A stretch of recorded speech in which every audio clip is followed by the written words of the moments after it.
ৰহমাতুল্লাহ খোৱা লোৱাৰ ক্ষেত্ৰত বৰ্জনীয় কামসমূহ।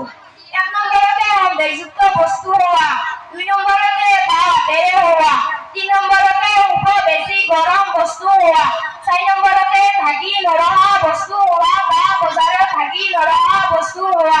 5 নম্বৰতে চিয়া হয় বা হস্তাৰী বস্তু হোৱা, 6 নম্বৰতে পাত্ৰৰ মাছ ভাগত ভৰা বস্তু হোৱা, 7 নম্বৰতে কমৰ জন্তুৰ সমূহত হোৱা, 8 নম্বৰতে চুৰি বা কোনো ভাত চামুচৰ দ্বাৰা হোৱা, 9 নম্বৰতে চকী বহি বা মেজৰ ওপৰত হাত ৰাখি হোৱা, 10 নম্বৰতে অধিক হোৱা, 11 নম্বৰতে একে সময়ত পানী হোৱা, 12 নম্বৰতে সহজাকৈ হোৱা বা ভালকৈ নোচোৱাকৈ হোৱা, 13 নম্বৰতে কাঁহী পৰিষ্কাৰ কৰি নোহোৱা, 14 নম্বৰতে হোৱা বস্তু পেলাই দিয়া, 15 নম্বৰতে হোৱাৰ সময়ত অনৰ্থক কথা কোৱা, 15 নম্বৰতে হোৱাৰ সময়ত পৰিয়ালৰ খবৰ নোলোৱা, 15 নম্বৰতে দস্তৰখানা পৰি থকা হোৱা বস্তু উঠাই নোহোৱা, 15 নম্বৰতে